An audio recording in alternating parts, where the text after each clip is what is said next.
This is the Last of Us podcast on TV Podcast Industries. This time we're chatting about The Last of Us Season 2, Episode 3, The Path. What I want is what you used to give people. I want justice. Because it's either that, or we do nothing. That's what everyone else out there is going to do for us. Nothing. A whole world of people who won't lift a finger if something bad happens to me or you. We have a word for these people. They're called strangers. Well, I don't think that we're strangers to each other. And I want to know that I can count on you. And I swear, if someone hurts any of you or the people you love, you can count on me. That's what holds all this together. Not potluck dinners or New Year's Eve dances. Definitely not a wall, because that thing got busted through, but Jackson is still here. I'll accept whatever the council decides, but I am asking you, please, do what it takes to see that justice is done. Not for me. Not even for Joel. I am asking you, please, do it for us.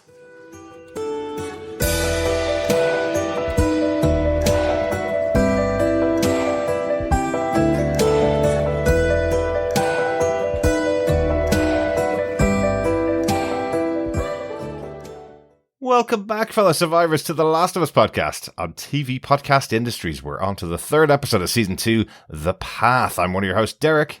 Hello there, fellow fun guys. Yes, I am one of your other hosts, John. Welcome back to the podcast. The mushroomiest podcast about The Last of Us you'll ever find, I think. Absolutely. What's not to like about mushrooms? Well, true. Yes. No. Unless they're attacking you and trying to eat your brains yes. and gain your knowledge, I guess. Yeah. Let's hope that doesn't ever happen. The mushroom uprising is not something we're looking forward to. No. That would be sort of from left field if we got a mushroom uprising. I'd love to know what would happen with an aubergine uprising. No, but quite literally, the mushrooms are in the left field, the aubergines are in the right field. So it would be the left field uprising. Yes. We almost had our third host along with us tonight, John. But he got waylaid by mushrooms. Well, no, unfortunately, work got in the way. But we hope to have Chris joining us for the next couple of episodes of The Last of Us. Moving on, since we finished off our Daredevil coverage last week, officially, we finished our final wrap-up of Daredevil last week. So Chris has now got one night a week free, and that night might be taken up with The Last of Us if he's able to organise his timing. Otherwise, we'll have to wait until another show comes to Wednesdays for Chris to join us. Yes, absolutely. Christoph. Make room for mushrooms. I knew I'd get you there. John. But I hope our wonderful fellow survivors have been enjoying the second season of The Last of Us. After last week's episode, I think it was good to take a bit of a breather in episode 3 of the series to see kind of how everybody's dealing with the situations that are going on. No, definitely. I mean, I think you do need that sort of out-breath. Mm-hmm. Yes. After what we saw in episode 2 for after sure. The plunge, yeah. It is really important to sort of take stock of that emotional high, because it is really, really, really emotional when you're dealing primarily with two principal characters. Then it becomes much bigger. Yes, I get it. There's Maria, there's Tommy, there's a whole host of other characters, but the story primarily resolves around 2 characters, and that has gone down to 1.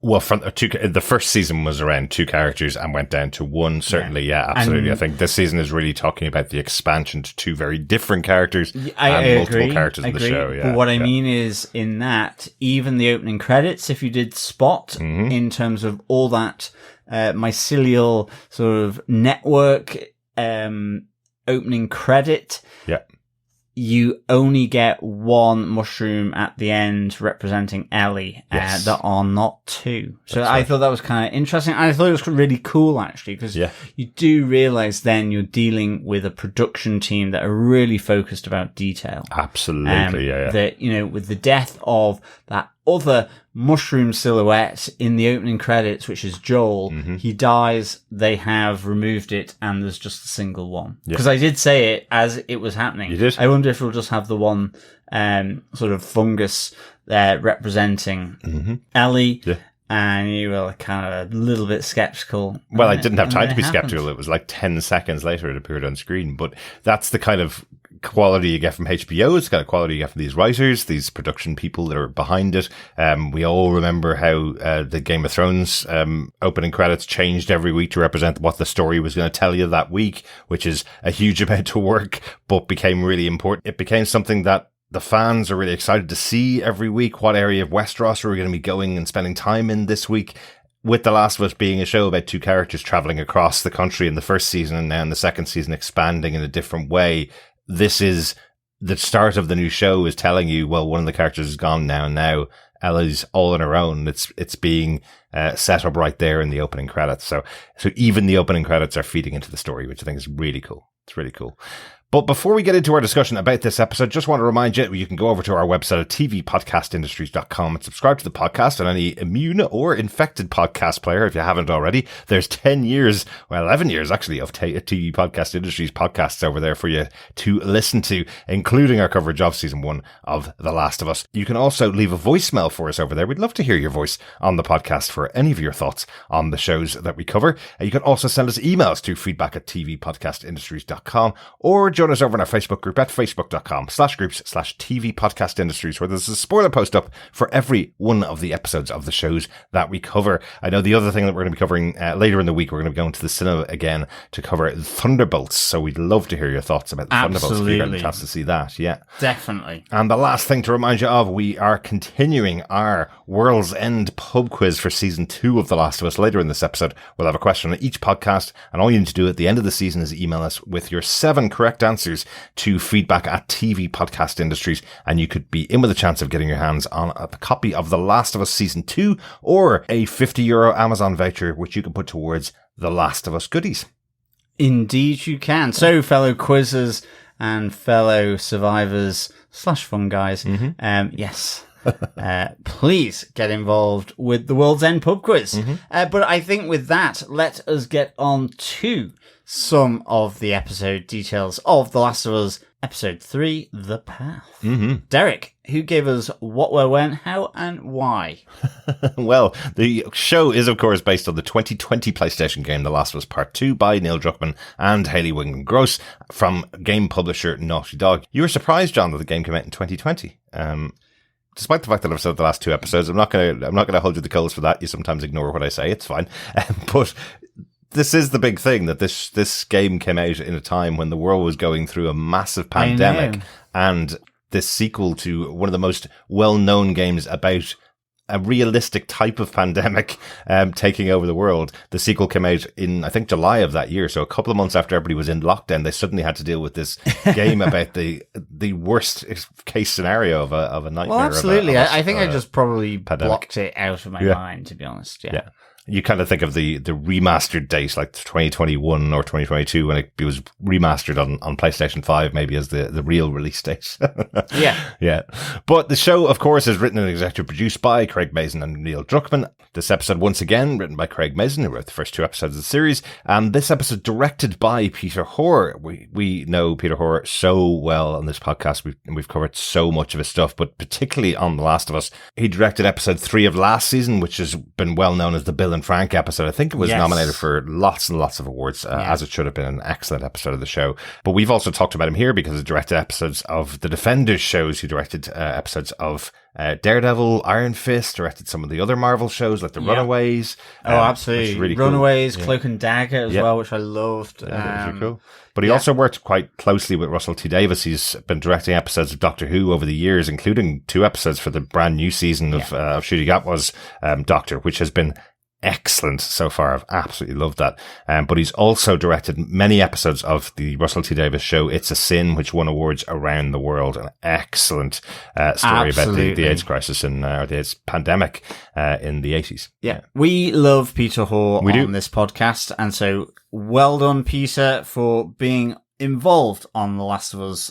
We absolutely love this director's stuff. Yeah, he's just got a really good touch with the drama between people, and that's really the core of what he directs well. And there's a lot of that in this episode. Absolutely. There was obviously the Bill and Frank episode had a lot of that as well, but it's great to have him back on this show along with all the other shows he's been doing. So thank you, Peter, for your contributions to all the stuff we talked about in TV podcast industries. But John, do you want to tell us what they gave us with your synopsis for The Last of Us Season 2, Episode 3, The Path? Sure. While Tommy says goodbye to Joel in the morgue, Ellie has to recover from the injuries Manny inflicted on her. 3 months later, Ellie is finally released from hospital, and Dina tells her that the group who killed Joel are members of the Washington Liberation Front Wolves that are from Seattle. Before setting out for vengeance, Tommy convinces Ellie to bring the case to the townspeople of Jackson, but despite her best efforts, the council deny their support. Later that night, Dina teams up with Ellie to pursue Joel's killers on their own. When they arrive in Seattle, it looks deserted, and Ellie and Dina note the lack of WLF members. Meanwhile, a convoy of dozens of soldiers march through the streets of Seattle with several armoured vehicles. Yes, a little army, I think. Or a big army. Well, absolutely. Or a medium-sized army. We don't know yet. It really connects to that moment, and I'm sure we'll talk about lots of the stuff as we go through our points, but it really does connect to that moment when Ellie goes, well, nobody's ever really talked about the Wolves before, so they must be a really small force. And then they get down to Seattle, and it's like, there's going to be a much bigger force than they think. Yeah, I mean, it's also one of those things where, yes, maybe in the scheme of things, say, compared to the Fireflies, it is small. Yeah. But it's a city-wide thing. So that's what it seems it's like, big. yeah. I mean, Yeah. it's almost a bit like the city-states of Renaissance Italy, where it's just like, except, they've developed all these armies to survive the apocalypse and to survive the infected. But in effect, they've all got these standing armies. Each city are like these contained because they don't move very far. They have a limited field of range. Then they're all there serving to defend this one city. So they might not be small, but they're dedicated and they're big for if you're going into that city. And also it depends on how quickly they overran the Fedra agents that were in the city, the government agents that were in the city, and took their equipment and took their supplies and took their armored vehicles. Yeah, and we've seen this before in season 1, really, where you have Ellie and Joel leaving Boston and ending up in Kansas City, where there's also kind of a militia there. Yeah. That is defending Kansas City. And they've overthrown Fedra there. Yeah, exactly. Yeah. It might be Fireflies, but, how connected they are, you don't know. Again, it's almost like these city-states have developed in order to protect or survive, effectively, these areas. Yeah. But overthrowing Fedra in your local state and taking it over makes you seem like a pretty powerful group as well. So what an interesting way to close out the episode. But before we get to closing out the episode, let's get into our top points for this episode. Let's start right at the beginning. Our point number 1, Joel's body. I think this opening of the episode is kind of the breath that you need after how last episode closed. Yes. I liked how it was set up. There was the reverential side of the mortician effectively cleaning Joel's body. His head is covered. You only know it's him because of the watch that's on his hand, which he's had right back from the first episode given to him by his daughter Sarah. But there's just a lot of reverence being paid to Joel here when he's laid out. I just thought it was a nice way to start the episode. And I'd say if you're watching these back to back, if you were binging them, you would feel that breath after the way the last episode ended. Oh yeah, definitely. I think, it as you say, it's just that point to see that, Jesse, Dina and Ellie made it back from the ski lodge to Jackson. So it's not only that, but you also see the extent of the aftermath of the Battle of Jackson as well, outside the front gates. Yeah. You see all the clickers sort of, after they've sent the sort of barrels of petrol and gasoline over the walls. You see the damage that's inflicted on the infected. And like the scale of that, yet they also still breached and like huge numbers got through into Jackson. I do like the fact that actually the clickers, and I only clocked this the second time I watched it. I think the first time I watched it, maybe it was a little light, but the second time was at night, so it was a bit darker. So, but the clicker looked like Groot. So all I could think of was that they had killed Groot. Oh my god! Yeah, I mean the clicker looked like Groot. It was very disconcerting, really, Just a bit. But nonetheless, all jokes aside, you have that reverence of someone having died, but it's just taking care of, and all that, and literally as well, we do get a bit later about they have a burial ceremony. We don't see any of that, but these bodies are being prepared not just for a mass grave, not even dare I say it, which is kind of the way I was thinking that they would be burnt, because I have to say that initial thing, the initial scene of seeing sort of the clicker Groot at the start, right, because it was so light, I was like, oh, is that inside Jackson? And then I was thinking, oh, is this like a mass sort of infected grave pit where, because I just was expecting then to see it just set alight, but that wasn't the case. It was outside. But equally, I was like, they're spending the time showing the cleaning, the washing, and the preparing for burial of Joel's body, because him, along with other members of Jackson who died in the attack, are being buried. It's that time-honored tradition that even in amongst this apocalyptic world, where you can give time, because sometimes you don't see that. It's almost the opposite. It's like, we haven't got time to mourn the dead because, we're being chased by a ton of, but Jackson is different. There's a semblance of the previous world. And so they're able to provide that time to have this, sort of burial, ceremony, process, protocols, tradition take place, and so I kind of like that. And absolutely. And what I loved about it was the focus that's been given to it by the director and the writer here. It's focused on Joel's body. He's the body that's being cleaned as Tommy walks into the room. We do get that moment where Tommy kind of notices the watch again on Joel's wrist and instantly says to him, "Give Sarah my love," knowing that he's now gone to the afterlife with his daughter is what Tommy's saying here. It's a lovely moment between the two of them, and for us, the audience who spent time with Joel, but it's the way the camera pans back and shows the morgue room with many other dead bodies in there that have all gone through the same process. It's allowing us to process the death of Joel with Tommy seeing him for the first time. But it's also saying he's not the only one. Agreed. And that's something that is repeated throughout the episode here. Everybody's in mourning. Everybody has been affected by the attack on the city. But there is a little bit of reverence, I suppose, towards Joel because of his leadership position in the town. But lots of people have lost people that were very close to them as well. So it's something that becomes really important. I think just the eye of the director on the top of that saying to us as the audience, yes, one person has passed, but look how many people have and look how many people are left almost. But that's not the only part of this scene. The other part is Ellie waking up from the pain that she's been in when she's been brought in by Dina and Jesse. We see her waking up, being treated by a doctor here. I didn't realize how serious her injuries were. Back in the first episode, we saw her sitting up on the horse coming back with Jesse. She wasn't on her own horse, so we knew she couldn't ride her own horse back. But here we see that she's in massive pain. She can hardly breathe from the injuries, like as if she had a punctured lung from the kick that she got from Manny.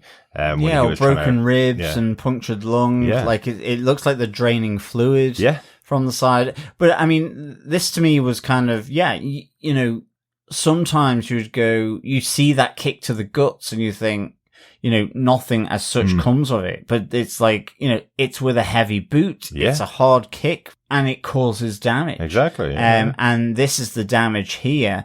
It's also that Ellie in hospital, having just been administered. The other thing is, like in the morgue, it's a different kind of reflection of what's happening at this moment in Jackson.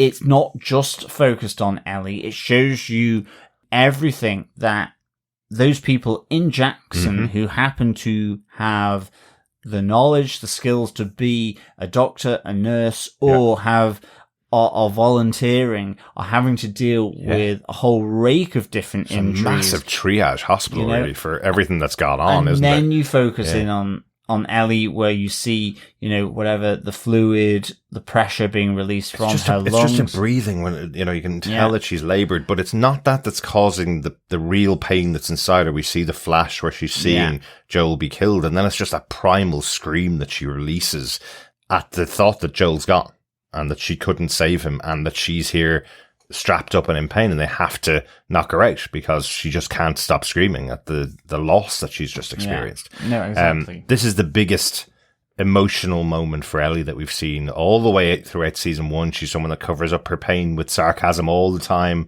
She never really allowed herself to experience that type of emotion before, but this loss is so massive for her that she just releases it in this primal scream. It's an amazing moment, and then leading into the opening credits. But this is kind of the flashback for the episode. Once again, we're starting a few months before the time when the rest of the episode will take place. And this is where then we see now only one person in the opening room credits. Exactly. At the end. But I think on to point number 2 here, which is 3 months later.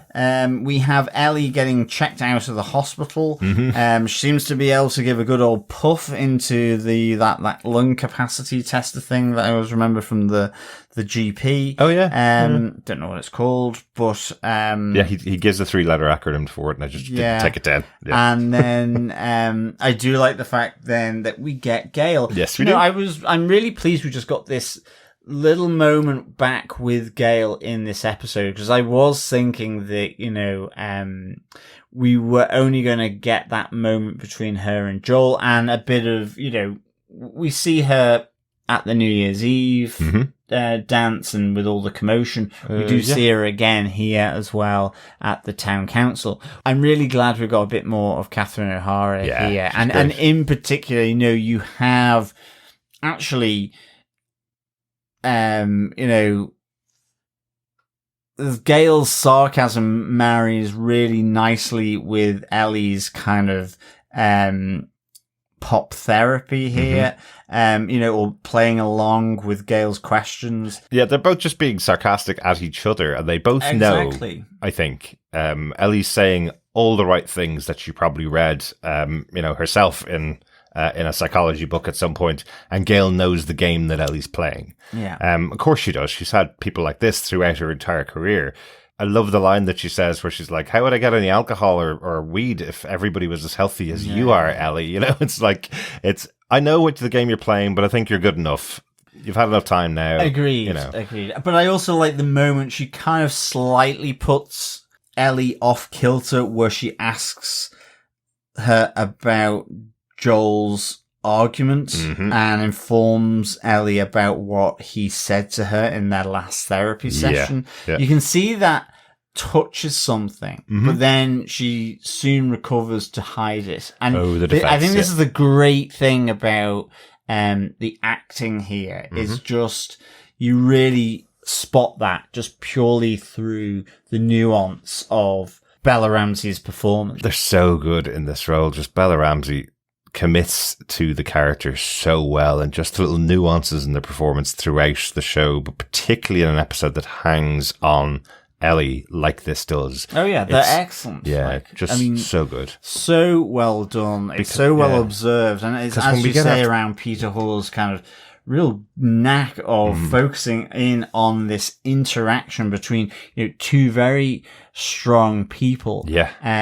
And sort of both knowing those tricks of the trade that have got them through, probably way more intelligent, and adversarial towards one another than they really think. Absolutely. So I just really enjoyed this little sort of check-in of Gale in order for Ellie to check out of the hospital. Exactly. It's almost like Gale saying, well, I guess Ellie's got her mind about her enough that she'll be okay in the world now.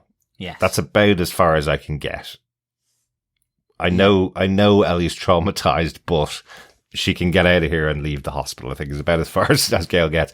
But we have another, I think, amazing performance from Bella here when she goes over to Joel's house.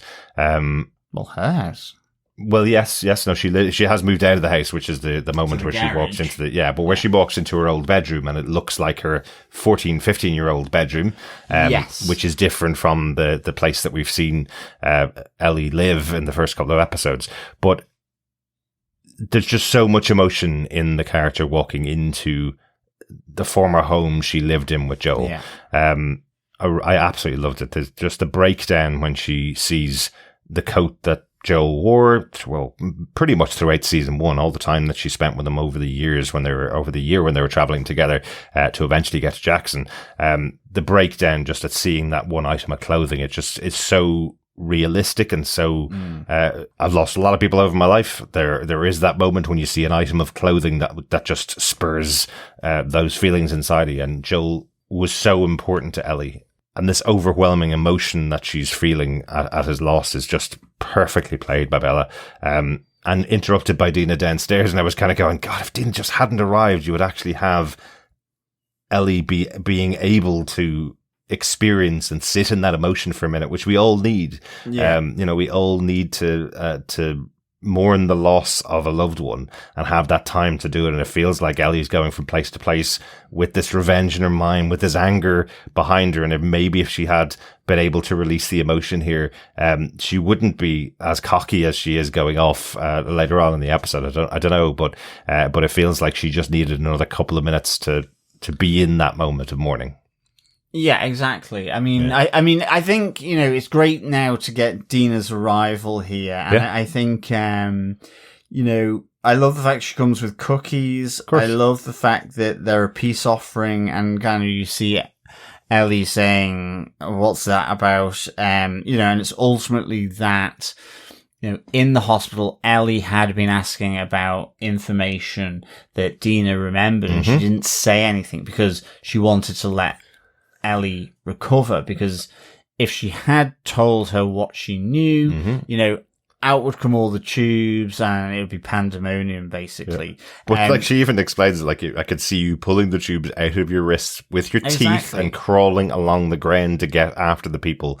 If I didn't let you recover, you never would have recovered effectively. And I think there's 2 moments in this episode where you just see that kind of grounding that Dina provides. I mean, firstly, she knows how to deal with Ellie, hence the cookies, the peace offering, and so on. And, later on, you get Ellie pushing the cookies back to her so that she can take one. Yeah. And you have one later on, which we'll come to in one of our other points, where they head off on the road. Yeah. And I just really like this calming influence of Dina. But she does, she gives up a number of different elements here. It's the big list. She gives up the names of everybody and where they are and what group they're affiliated with. Exactly. She has enough information for Ellie to go on to find the people that killed Joel. It's a huge map of what's going to happen and what Ellie now needs to do. She now has that list, just like the revenge flicks of the 80s. She now knows exactly who she has to go after, who killed her dad. That's the idea of this here. And Dina just does such a great job, as you said, of prepping Ellie for it so that Ellie doesn't fly off the handle at her. Why did you keep this information from me? Yeah, she gets to say it, but she also, at the end of the explanation from Dina, goes, oh, you can have a cookie now. We're okay. Well, as Dina says, I wasn't going to tell anyone before you. So yes, I'm telling you massively 3 months later, but I've not told anyone. She gets into trouble from Tommy for that. Yes, she does. Don't you ever hold back any information like that from me again. Otherwise you'll be on rendering duty. Yeah. But also, I was trying to work out what rendering duty is in this time when we're in the post-apocalypse. Is it rendering waste products into water? Because that's the thing that I'm going is something really bad. That's all I had, tanning and leather and maybe I don't know. Yeah. It's either a really boring job or a really disgusting job. It has to be one or the other, doesn't it? I think basically it does. But I mean, also I think I did like Dina's sort of moment of, she knows that they're heading to Seattle and she goes, but what's the point in us going after them when the thing that we know is where they're heading to? So let them get there so that we get there and then we find them in Seattle. So I like brilliant justification from Dina there. Yeah, I think Dina's really shown her smarts there. And I just like how this plays out between the two of them. Honestly, Isabella Mercado is such a great addition to the show. She's so great on screen. She's perfect with Ellie. She's perfect with Tommy. She can manage everybody around. She's great with Jesse as well. So, really happy that she's joined the season in this role as Dina. Really, really good. We move on to our next point because it really does kick off from there, from Dina's reveal, I suppose. Yeah, and I mean, it's the Jackson vote. And I think just before that, they do tell Tommy. Yeah. So it's Ellie's the first person that Dina tells, and then they both go to Tommy. And love this scene.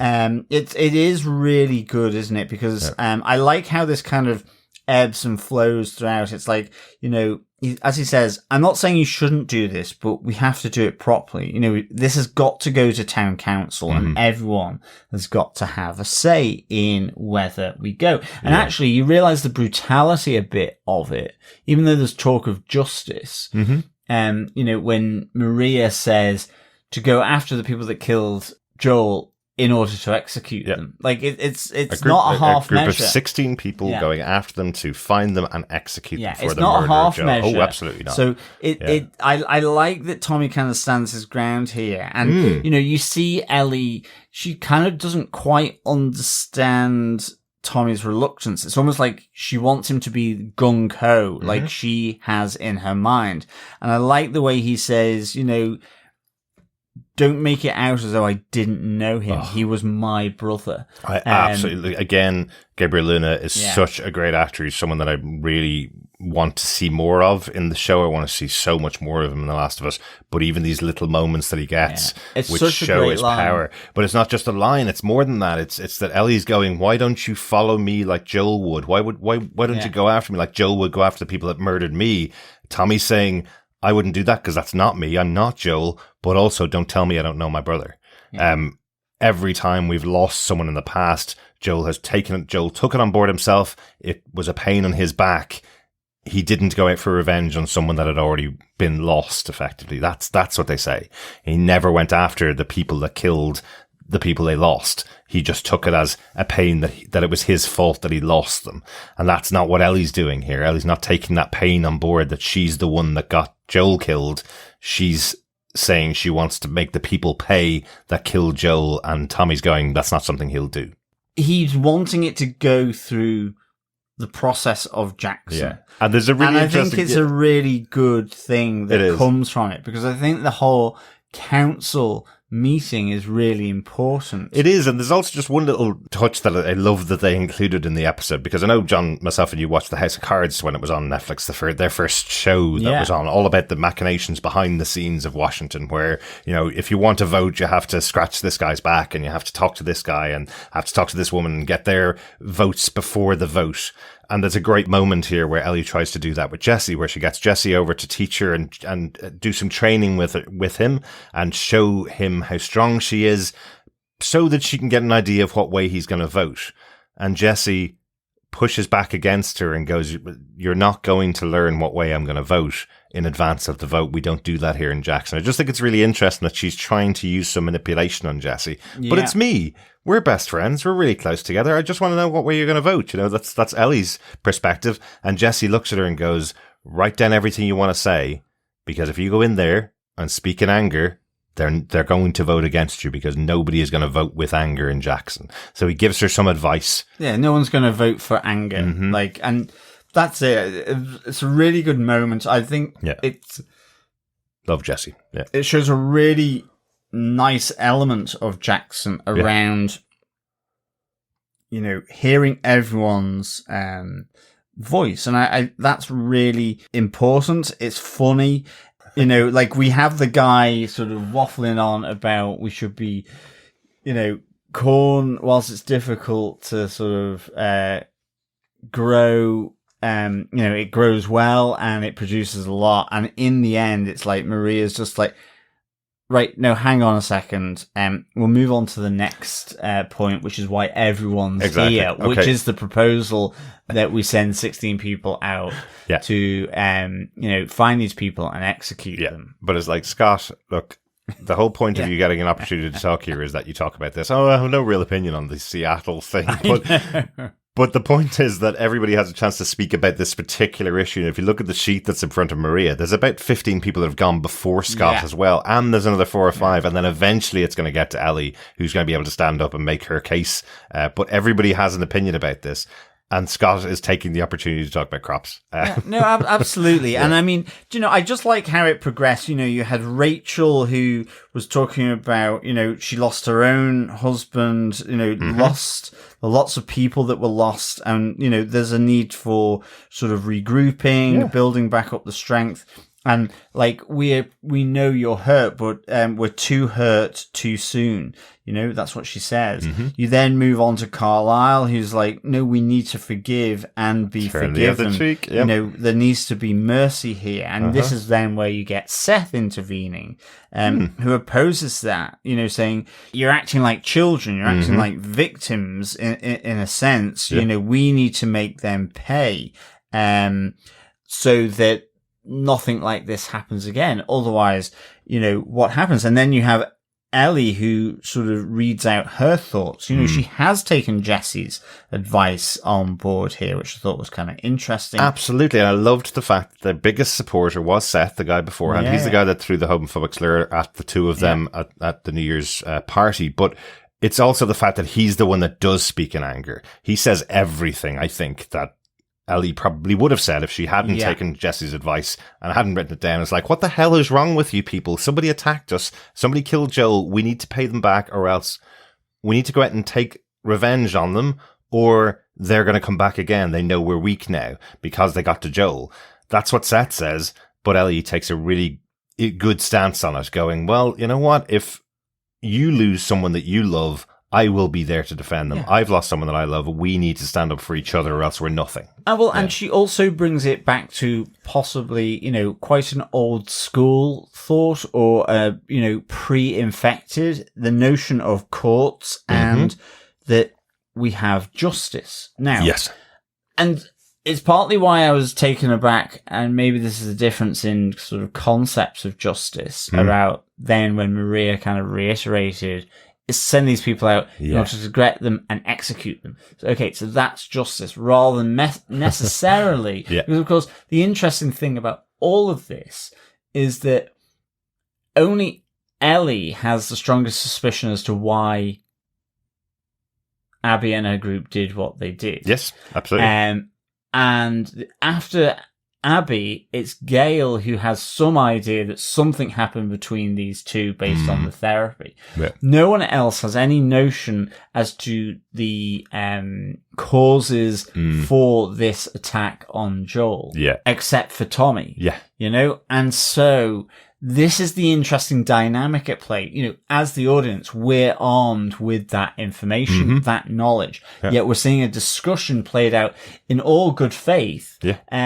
Doesn't necessarily have all the facts to hand, and whether that would change something. So it's all really interesting. Absolutely. It's also not, let's send 16 people out to capture these people, bring them back to a trial where we will decide who's guilty and who's innocent. Which is my notion of justice. Exactly, but Ellie has a very different notion of justice. We're back in the Wild Wild West right there. It really is. And so... but ultimately then, despite that fairly measured, and I thought it was a really good speech from Ellie. Me too, I liked just how it went down. I was pretty proud of her to get to that point, And well, she says, we do this or we do nothing. Like, these people are strangers, and there is an element of justice that needs to be served here.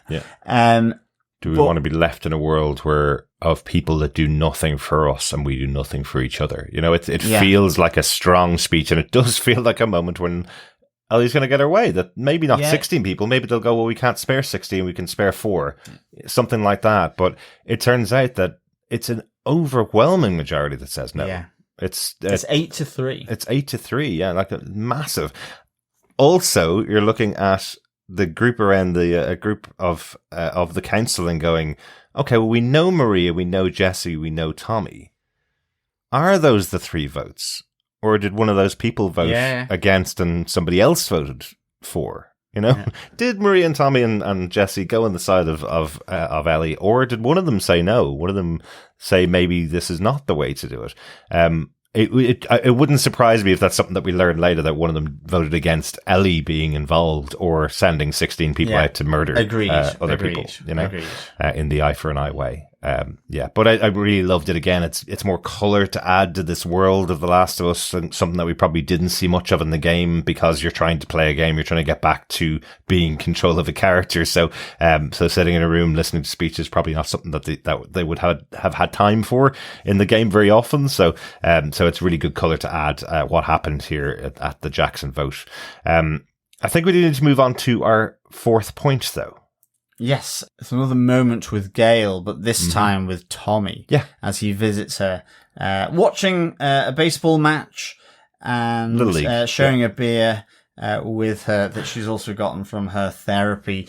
I kind of like the start of this, is, you know, who does therapy on the therapist? I kind of like that element. And she goes, that's why I'm an alcoholic, kind of straight up. Well, it's massively important. It's part of the learning process when you become a therapist, is that you must have a session yourself every month, so you're not taking on board everything. But now she is in a post-apocalyptic world where everybody's lost someone in a horrific way, and she's being told, not only do you need to keep that work up, after you've lost the closest person in your life, you're the only person that does it, and you can't talk to anybody else about it. So yeah, of course she smokes weed and gets drunk. No, exactly.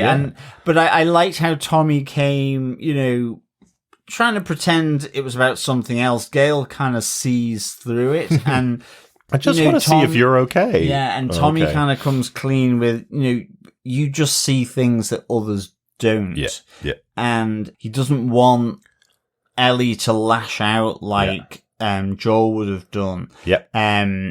But I like that Gale's kind of really frank with him and just says, well, her speech was a lie. And he kind of almost like trying to protect her.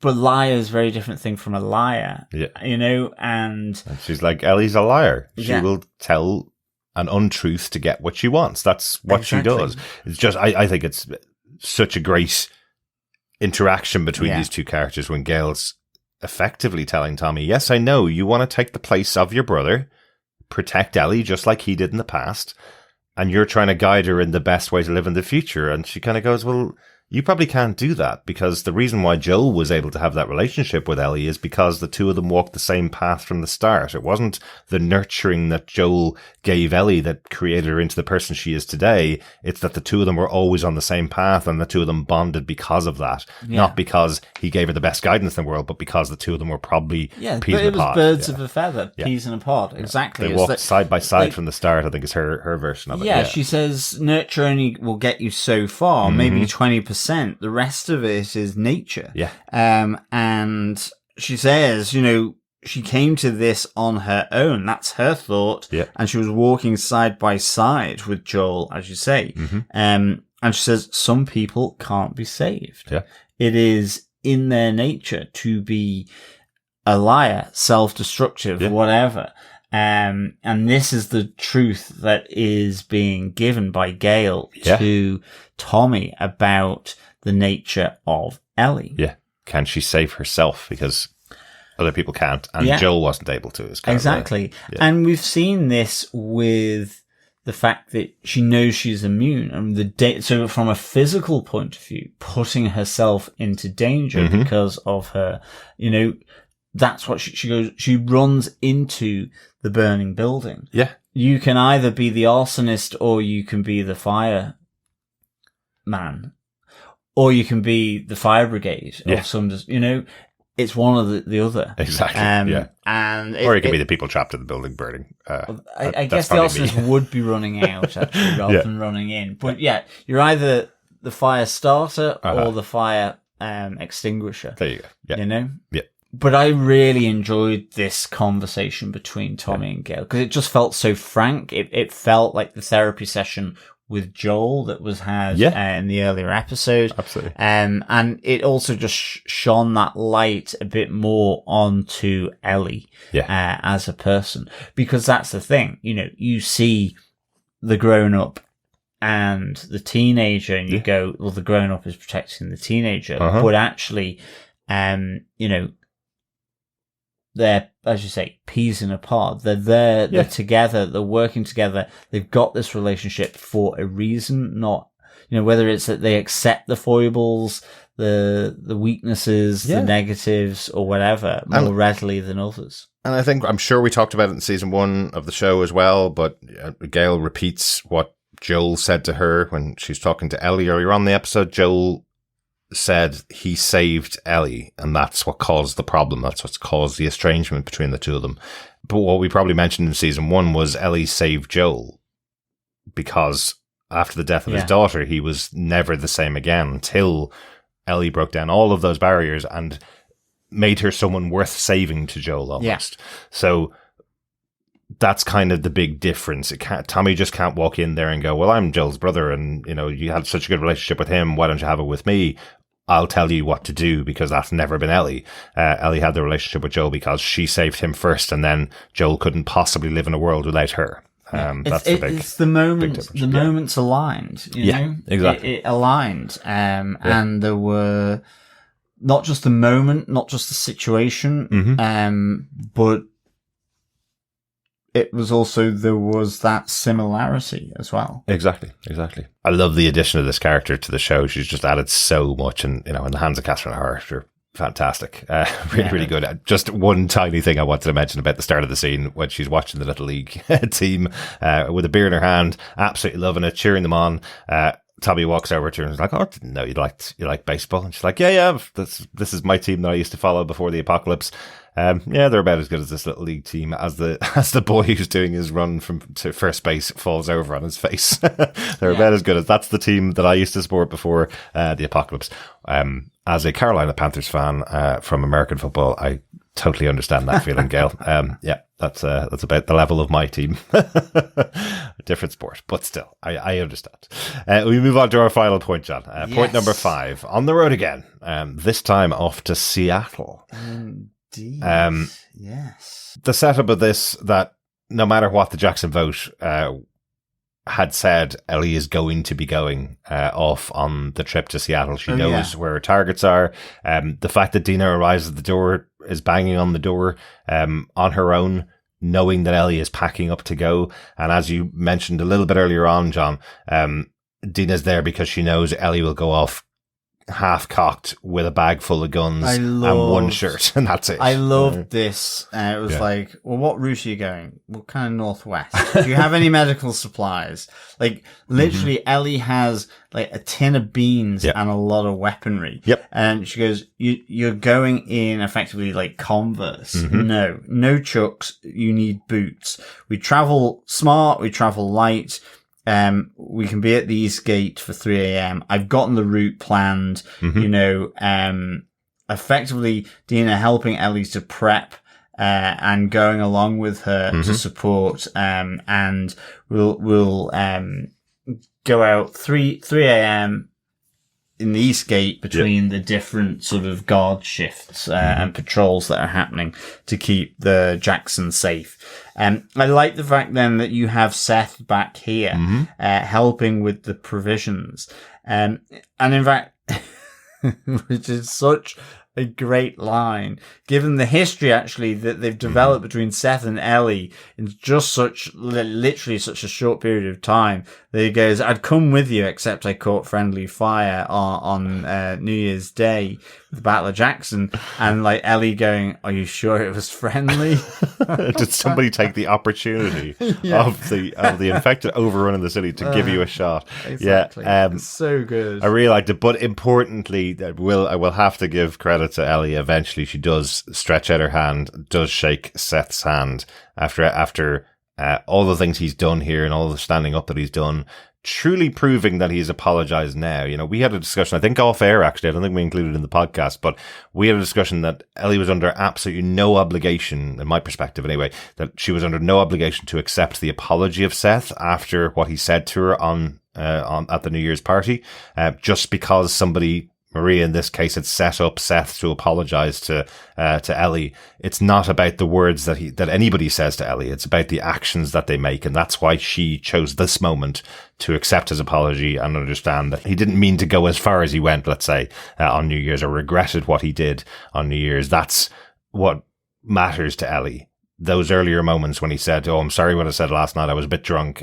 And her response was, "Oh yeah, everybody says things they would never say when they're drunk." You know, she knew exactly what was in Seth's heart. And I think he's changed and he's understood how bad he was. And that's the moment when she says, "I accept your apology and understand what you've done." Yeah, or it's understanding the crux of the person, you know, and in this moment, because he is helping her, he advocated for action at the town council. He's gone completely out of the way for her. He has, he is effectively supporting what she wants to do. It's that kind of more objective action. It's not about dividing people up based around sexuality, skin color, It's ultimately about just the actions from a day to day. Whether that's right or wrong, I'm not saying, you know, I'm not making a judgment like they're going against Jackson Council. But still, in that sense, the rules of Jackson, they're doing something wrong. But he is of the same mindset as to why someone needs to go out and get justice, administer a lesson to the wolves, or whatever it might be, in order that Jackson is safer. But he's also directly supporting Ellie here as well. That's why she forgives him. You know, I really like this whole section of the episode as they head out. It would have been quite easy to have the first opening of the episode where Ellie wakes up 3 months later and then she gets on a horse and gets out on the path to Seattle. But taking a bit of time in these scenes and these moments, I think, is really important for the show to do. It's a big undertaking and it reminds me of things like Game of Thrones, the first 5 seasons. When they made decisions on that show of where they were going to go and things they were going to do, it was always 2 episodes from the point at which they made the decision to the point that they reached the destination of what was going to happen next. It was part of the reason why the final season, because it was so A to B, B to C, C to D, you know, and so on. It was like we could have spread this over 3 more seasons by having people travel at the same speed they traveled in the first 5 seasons, but we've invented teleporters somehow. It's magic. So the last season was just all condensed and felt weird in comparison to the previous couple of seasons. Yeah. But the reason why you have these moments is not just to stretch out a series. The reason you have these moments is so that you can touch on things with characters and have them spend time together. I think that's always really important in shows that I watch, to have moments where characters aren't just in action, that they're having moments together. So here we have Ellie visiting Joel's grave for the first time. We heard Tommy say that it's 10 miles outside the town, and she said she wouldn't visit there until she was on the way to Seattle. So we have her visit the grave, putting some coffee beans on the grave. It took me a minute to realize why. But John, do you remember when we played the game, there was this whole kind of banter between Joel and Ellie, where Joel was saying the one thing he misses from the before times was coffee, because he was absolutely obsessed with coffee every single morning. And eventually there's a moment when Ellie tastes coffee for the first time and I was like, oh my God, what is this crap? Because it's bitter. So she would never have experienced it before. And it's an ongoing thing between the two of them, that Joel loves coffee and Ellie has no idea how you could like something that is so bitter on your throat. So her bringing coffee beans to his grave and putting them there, you know, they're probably quite scarce now, being it's how many years after the apocalypse, you know, so her being able to do that, bringing it to him, I feel like it's a nice little touch for a nice connection between the two of them that only they'd understand, you know, which makes sense. But I like as well, as they're traveling then after that, you know, as they're traveling to Seattle, I kind of like the fact that, okay, they're on back of a horse rather than in a car, but they're doing these travel games. So it's going through the alphabet, naming the bands, and then it's like, we'll start again, and it's like, you know, the first person you killed, and it's like, well, I can't do that one, but I'll tell you the second. Those moments are just kind of interesting. Yeah, you know, it's like they're not looking at number plates or whatever it was that I used to do on the way down to like south of England or whatever, where it's like, well, can you find the newest number plate for the newest cars? As you're going down the M6. Anything your parents could use to get you through a traffic jam. Yeah, exactly. Yeah. I remember the bands game. Absolutely, always fun. Bands game as well. Their little extra spin on it, where it has to be a band that both of them think are exceptional. It can't just be any band with a name. Makes it way more difficult. Absolutely. How do you get to Now they've got Ozzy Osbourne. I don't know. Oh yeah. But again, they have some time together, these two characters. We saw them on New Year's Eve having this big loving moment, actually kissing on the dance floor on New Year's Eve. The scene with Seth, it's the breakup with Joel at that point. And then after that, it's been a nightmare. The last 3 months, as Dina says, have just been funerals and rebuilding of Jackson. That's all that's been going on, and Ellie's been in hospital the whole time. So the two of them having a moment together to discuss the kiss, which they never really got the chance to discuss in the past. Ellie saying I was drunk, and Dina saying I was stoned. Ellie giving it a 6 out of 10. Yeah, how would you raise it? A 6? And it's Dina absolutely not accepting that. Yeah. But then we find out that she's back with Jesse. Yeah. So it's interesting, isn't it? The dynamic. But yeah, look, I mean, to me, I say it's interesting, the dynamic, it is, but it's just, I guess that runs the course of a connection sometimes. Is she's on it, she isn't with Jesse, and, she's kind of finding out what that kiss meant to Ellie in this moment. So the 6 out of 10 is a bit of a body blow. It is. Yeah. But Ellie's Ellie. You don't ask Ellie directly what you think of the kiss. Yeah, exactly. You ask her, would you like me to kiss you again? Maybe, rather than asking her to rate it, I know. I don't think that's going to get out. That went down well with Ellie, but I loved having these moments again. This is such great characters, and really like the performances. So anytime we get to spend with them, just talking with each other rather than shouting and screaming and crying and shooting, is important before we get there. There's just, I do want to mention in this section, as they're on the road, I want to mention the religious group that we see. I think they're leaving Seattle. They're going through some national park, and we see that there's 2 roads, and it looks like they're following the road away from Seattle, as Ellie and Dina are going there.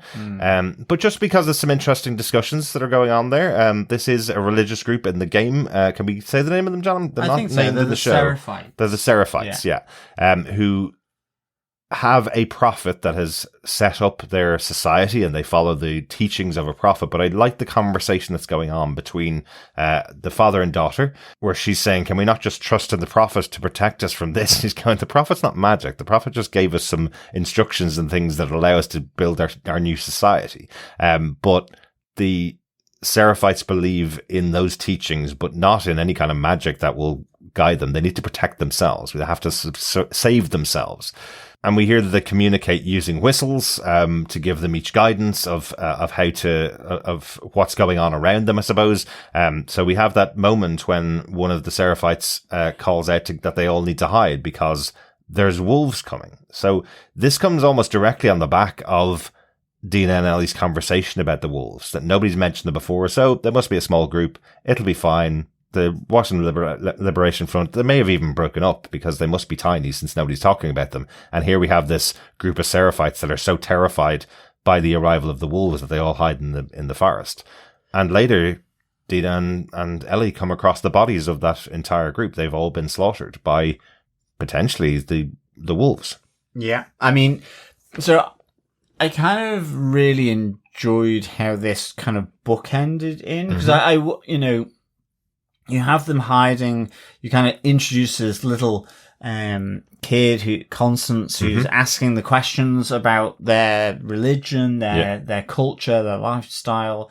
I love the fact that it's a whistled language. There's loads of whistled languages, some really long standing. So I think when I was looking at this, it was like 80 whistled languages. So, really? It's a real kind of, it is a way of communicating. I love that. Oh yeah, there's that one where they whistle from one side of a mountain to another side of a mountain. Yeah, I exactly. remember that one. Yeah, as well. But they really, I like the fact that that's what they're using as their form of at least long distance communication. With in the absence of walkie talkies and radio, maybe and phones. Yeah. So I really enjoyed this, and I liked how there's that peril, and then they hide, and you wonder kind of what's going to happen. I mean, even the fact that the father figure hands her a hammer to protect herself, but actually he says to them, true protection will be when we're far away from here. Well, exactly. Do you feel safe with the hammer? Yeah. Well, exactly.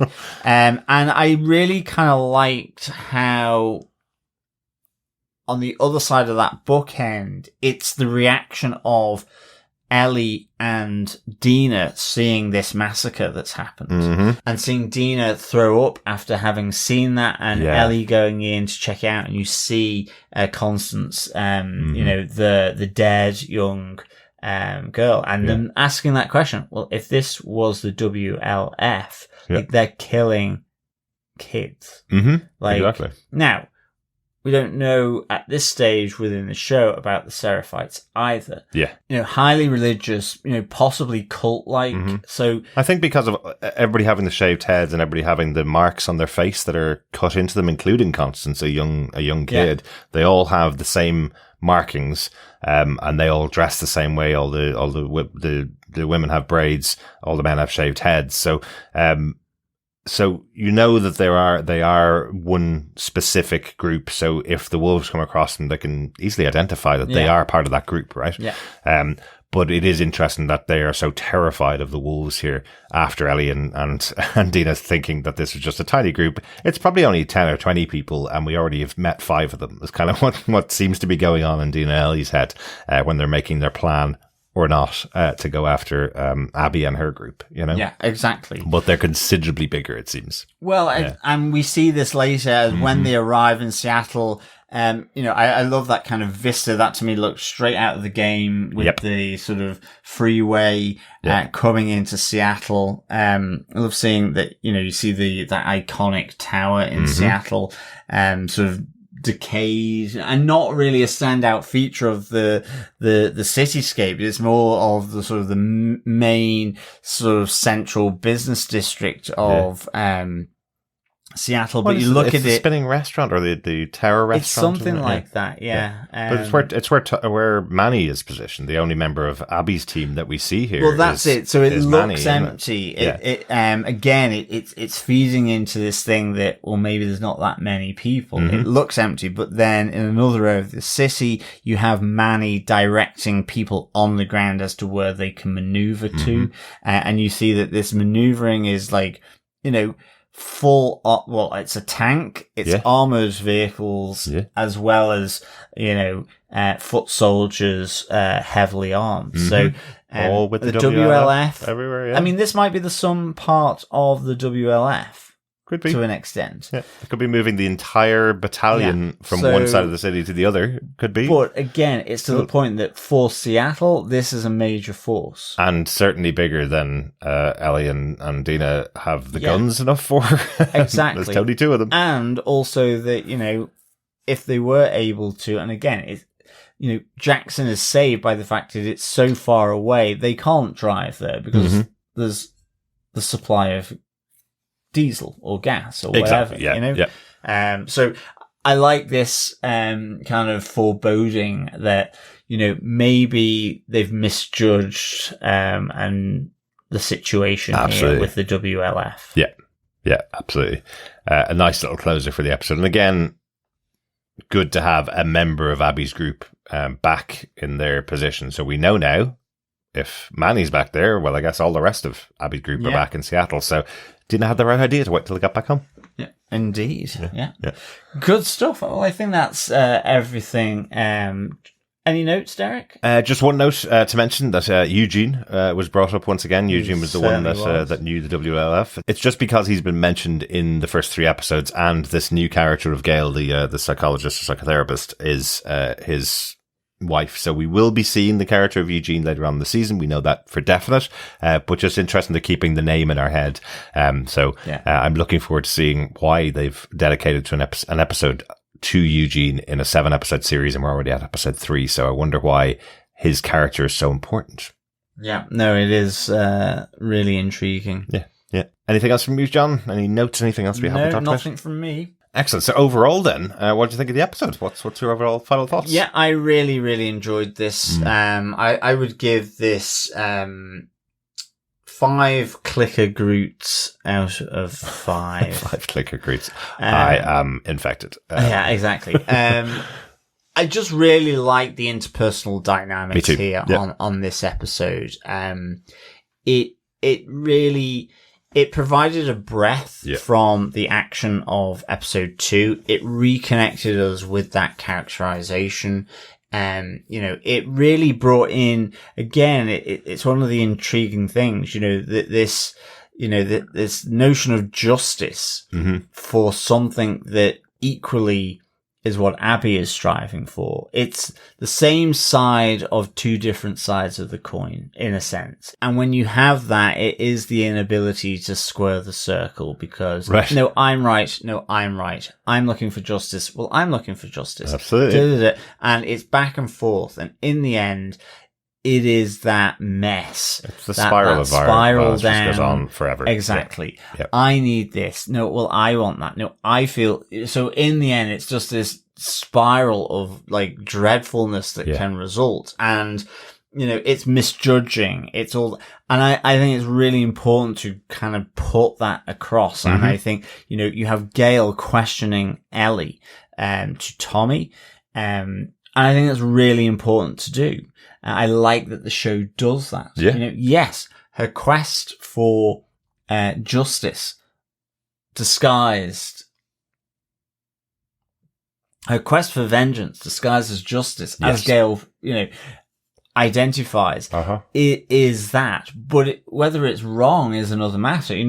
That's something hugely personal.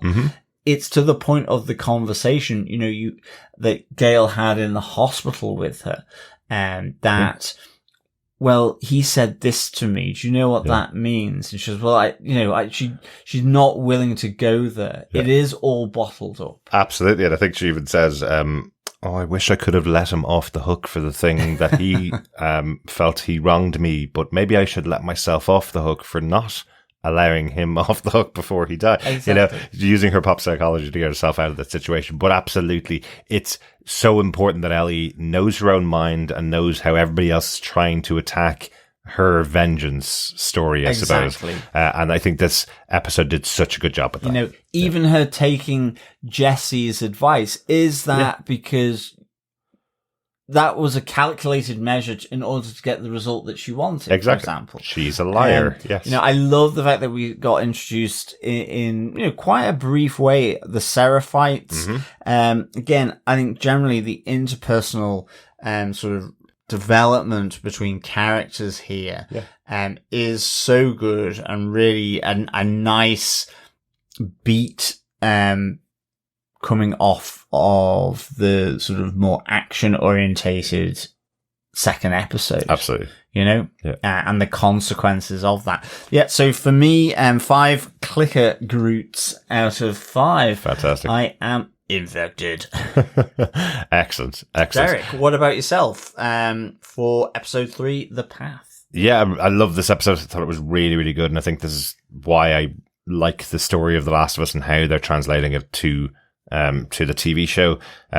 The moments between characters are really important, and that's what they added to the story in season 1 that, may not have been as present in the game. The game is a game. It's about running around and killing things and experiencing the story and walking through the story. But sometimes you miss things that are in the corners that were present in the game. And what Craig Mazin is doing is bringing them to the forefront. As far as I remember from the game, the characters, the Seraphites, the religious order that we see, or the religious group that we see in the episode here, as far as I remember, those were notes that you had to take the opportunity to pick up and read. And you don't always do that when you're playing a game. Maybe you only have an hour to play and you don't want to sit down and read notes for the entire hour. But bringing it forward and showing them as a group of people of belief and that they're terrified of this group of the wolves adds so much to what Ellie and Dina don't know is coming. If that makes sense. It's without Dina and Ellie falling into a bad situation, you've just told them, they have no idea this group murders children, murders anybody that isn't part of their group, that's quite a big situation to fall into. And they could have just left it for that camera pan back at the end of the episode to say there's a lot of them, but that doesn't really matter. Showing what they actually do to another group is much more convincing about how terrifying the situation that Ellie and Dina could be walking into is. And it's kind of in the battle for survival against the infected, even people that should be allies in that, which are other humans, effectively, uninfected humans, are not necessarily always allies in that. The power struggle. We're quite a destructive race, really. Sure even when on the brink of destruction, there's always the power play to be had. Yeah. In order to possibly destroy everything before even the mushrooms do. You know what I mean? Exactly. So, it's really interesting. We don't know why the wolves have done this to the Seraphites, including kids, in the same way that Jackson didn't know why those people had killed Joel. And this is the danger of it all. Exactly. As well. It's almost like you've been watching Andor, John, in your concept that humans, even though they might be on the same side, don't always work together for the common good. Because that's also the theme of the first 3 episodes of Andor as well. But anyway, that I think is it for our wrap up of The Last of Us Season 2, Episode 3. But let's get down to the pub, have a little drink, pour one out for our man Joel, and go to the Last of Us World's End pub quiz. Pour one out, grab one of those beers off Gale, because we are at the Little League for the Last of Us World's End pub quiz. Fellow quizzers, fellow survivors, fellow funguis, it is question 3 that we're on to. When Ellie arrives in Joel's house, there are 2 carved birds on his workbench. What birds are they? And for an extra point, what other carved animal is in the room? Fantastic. Let's see how good Joel is at carving and see if we can identify the creatures that he's carved there. John, do you want to get the question one more time? Certainly. When Ellie arrives in Joel's house, there are 2 carved birds on his workbench. What birds are they? And for an extra point, what other carved animal is in the room? Excellent. Question 3 of 7 there. Email your 7 answers at the end of the season to feedback@tvpodcastindustries.com, and you could be in with a chance of getting your hands on some Last of Us goodies, as we've mentioned earlier on. Just a little bit of feedback on this episode. Over from our Facebook group, we got a message in from Victor Von Doom, who says the conveyance of the overall grief of Jackson was palpable here. The 3-month cleanup of Jackson must have been horrific on its own. I felt the call for mercy from Carlisle, opposite set support for Ellie, and revenge against the backdrop of violence brought by the infected made for a great scene. I noticed the series had to scale down Abby's physique from the game. Live action Ellie would not have a chance against that character. Dina and Ellie better do some serious recon before heading into Seattle. Thanks, Victor. I think they're walking in there, whistling away, going, yeah, Seattle looks really empty. There's only going to be 10 people in here, 5 of them being from Abby's group. I think they're going to have to see something, in case they get caught up by the group of wolves. Yeah. As for Abby's physique from the game, this was something that they did in the game where it was effectively Abby, after losing her father at 15 or so, 19, wasn't it? When her father died, the 5 years intervening, she spent time working out. That was how she worked out her frustration. Here for the show, they've kind of said, look, they just cast the right actor in the role. And I do think Caitlin Deaver's doing such a great job as Abby, as we've seen her in those first 2 episodes. I think she's just giving such a great performance that, do you go after someone that looks like the character or someone that acts better? And I think the show The Last of Us is really focused on the people who are the right actors for the role rather than someone that just looks like the character, Otherwise, I guess you could do an animated show where you just draw the characters the same as the characters in the game, I don't think they necessarily have to look like Abby. No. Especially in the game because you play as Abby as well. That's probably the reason why she has a similar physique or a stronger character than Ellie in the game, because you're playing as her, so she does different things than Ellie does in the game. Yes. Yeah. So I mean, I'm.